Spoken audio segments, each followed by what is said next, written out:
আসসালামু আলাইকুম প্রিয় দর্শক, মিরপুরের পল্লবীতে এই ৮ বছরের শিশু রামিসাকে যে হত্যা করা হয়েছে নির্মমভাবে এবং তাকে ধর্ষণও করা হয়েছে, এই ঘটনাকে কেন্দ্র করে সারা দেশের মানুষ এখন বাক্যহারা। তারা কি বলবে? এরকম নৃশংস হত্যাকাণ্ড দেশে ঘটছে। এটাই যে প্রথম, এটাই যে শেষ তা কিন্তু নয়। মঙ্গলবারে ঘটনা ঘটেছে। দ্রুতই যে আসামি, মূল যে ব্যক্তি, দায়ী ব্যক্তি, তাকে গ্রেফতার করা সম্ভব হয়েছে। সে নিজেও তার অপরাধের কথা স্বীকার করেছে। এখন বিচার হবে।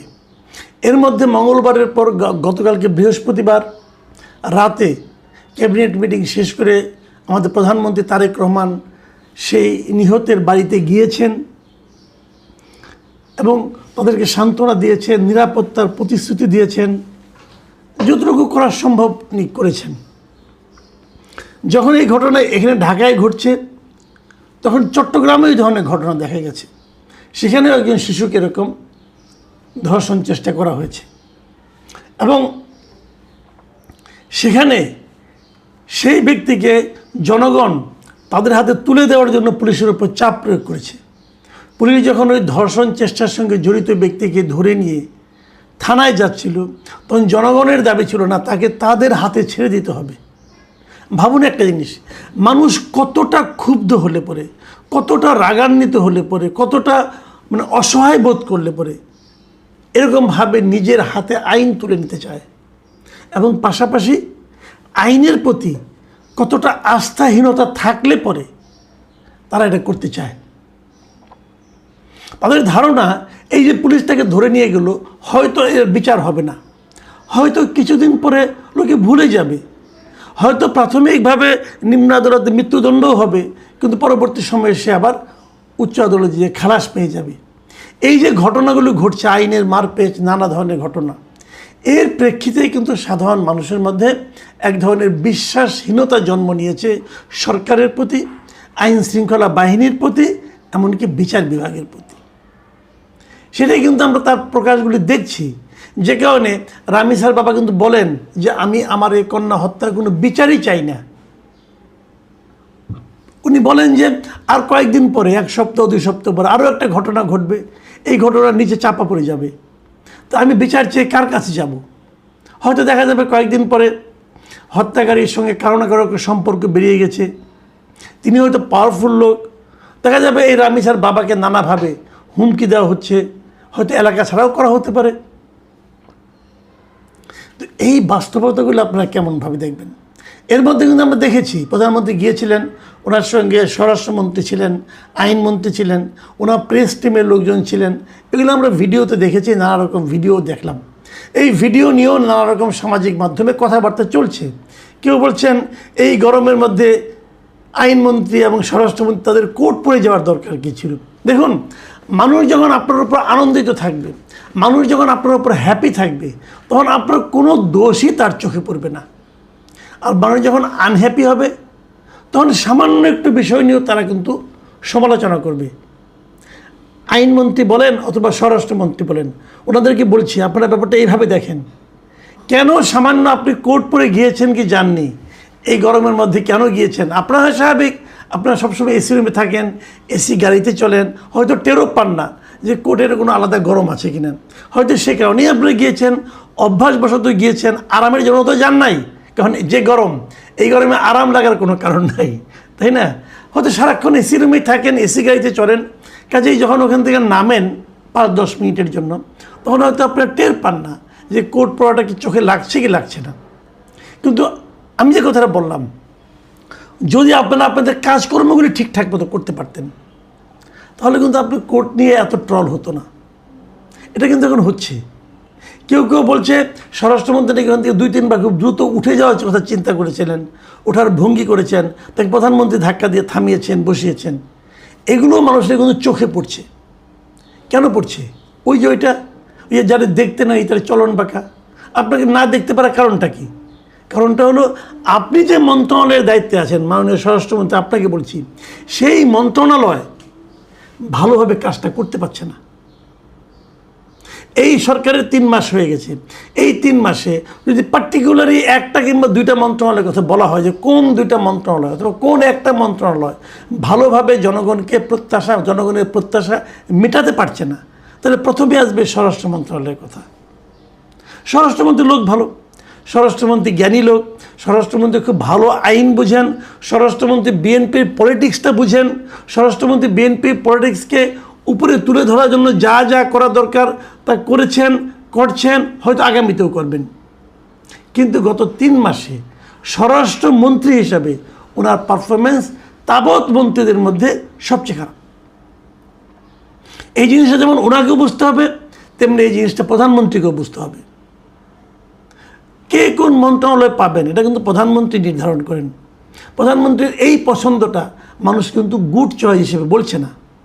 হয়তো উনি অন্য মন্ত্রণালয় খুব ভালো করতেন, কারণ দেখেন পুলিশের মনোবল ফিরিয়ে আনা, আইন শৃঙ্খলা রক্ষা করা, এই সবগুলি কিন্তু স্বরাষ্ট্র মন্ত্রণালয়ের দায়িত্ব। হয়তো স্বরাষ্ট্রমন্ত্রী বলবেন এই যে সোহেল রানায় ছোট্ট বাচ্চাটাকে ধর্ষণ করেছে, হত্যা করেছে, আমি কি এখানে যে পাহারা দেব বলে দেখেন মানুষ আপনাকে কীভাবে ট্রল করে। আপনার মনে আছে একবার আওয়ামী লীগের এক স্বরাষ্ট্রমন্ত্রী ছিল, তিনি বলছিলেন ঈদের সময় আমরা কি মানুষের ঘর পাহারা দেব? পাহারা দিতে হয় না। বিষয়টা হলো এরকম, আপনি এমন একটা পরিস্থিতি তৈরি করবেন, এমন কিছু কাজ করবেন যে কারণে প্রত্যেকটা এলাকার পুলিশ বাহিনী সতর্ক হয়ে যাবে, তাদের মধ্যে কর্মতৎপরতা বৃদ্ধি পাবে। তারা ভাববেন এই থানায় যদি কোনো কিছু হয় তাহলে ওসিকে বদলি করে দেন। আপনি ধরেন মিরপুর থানায় একটা বড় ঘটনা ঘটলো, মিরপুর থানায় ওসিকে তৎক্ষণাৎ বদলি করে দেন। বদলি করে তাকে তো আপনার ফাঁসি দিচ্ছেন না, তাকে আরেকটা থানায় দিয়ে দেন, অন্য একটা থানা, দূরবর্তী একটা থানায় দিয়ে দেন। তো পরবর্তী সময় যিনি আসবেন তিনি ভাববেন যে আমার এখানে এরকম আরেকটা ঘটনা ঘটে, তাহলে আমাকেও বদলি হয়ে যেতে হবে। এই ভয়ের কারণে অথবা মিরপুরে থাকার আকর্ষণের কারণে উনি কিন্তু জান প্রাণ দিয়ে খাটবেন এবং পুলিশ বাহিনীকে সতর্ক করবেন যে তোমরা কেয়ারফুল থাকো। যদি আইন প্রয়োগকারী সংস্থা সতর্ক হয়, সব জায়গায় তৎপর থাকে, তাহলে কিন্তু অপরাধ অনেকটাই কমে যায়। দেখুন আমি কিছু কথা বলি, এই ঘটনাকে কেন্দ্র করে আমি প্রথম আলো যে নিউজটা পড়লাম সেখানে দেখলাম, আমি ওইগুলো পড়লে আপনারা বুঝতে পারবেন। সেই নিউজের নিচে আমি 2-3টা কমেন্ট সাধারণ মানুষের কমেন্ট আমি আপনাদের একটু শেয়ার করতে চাই। যেমন ওই নিউজটার নিচে ফজলুর রহমান নামে একজন কমেন্ট করেছেন, তিনি লিখেছেন বাংলাদেশের আইন প্রণেতাদের এটা বুঝতে হবে যে একটা হত্যাকাণ্ড হলে আইন রক্ষা কর্মীদের হাতে সুযোগ এসে যায় টাকা কামানোর। তারা সর্বোচ্চ চেষ্টা করে টাকা নিয়ে খুনের সপক্ষে কেসটা এমনভাবে সাজাতে যেন খুনি আদালতে ছাড়া পেয়ে যায়। এই সংস্কৃতি থেকে স্বল্প সময়ে বেরিয়ে আসার কোনো সম্ভাবনা দেখছি না। দেখুন সরকারের উপরে কিন্তু একটা অবিশ্বাস, পুলিশের উপরে একটা অবিশ্বাস, এটা কিন্তু মানুষের মনের মধ্যে জায়গা করে নিয়েছে। এই অবিশ্বাসটা আপনি কেমন করে দূর করবেন? আপনার কর্মকাণ্ডের মাধ্যমে দূর করতে হবে। এটাই এই সরকারের দায়িত্ব, এটাই স্বরাষ্ট্র মন্ত্রণালয়ের দায়িত্ব। এই দায়িত্বটা যিনি নিতে পারবেন তাকে স্বরাষ্ট্রমন্ত্রী বানানো উচিত বলে আমি মনে করি। আনফর্চুনেটলি সালাউদ্দিন আহমেদ এই দায়িত্বটা এখনো পালন করতে পেরেছেন অথবা পারছেন বলে আমাদের মতো সাধারণ মানুষের মধ্যে সেই প্রত্যয় জন্মাচ্ছে না। দেখুন আমি আরেকটা মন্তব্য পড়ি, এম রহমান লিখেছেন অপরাধীদের দৃষ্টান্তমূলক শাস্তি এবং নারী ও শিশুদের নিরাপত্তা নিশ্চিতের দাবি জানাই। দ্রুত বিচার চাই, 10 দিনের মধ্যে বিচার শেষ করে আসামিকে ফাঁসি দিয়ে নজির স্থাপন করে দেখান। দেখুন 10 দিনের মধ্যে বিচার হয় না, ফাঁসিও দেওয়া যায় না, এটা আমরা জানি, আমিও জানি, আপনিও জানেন, সবাই জানি।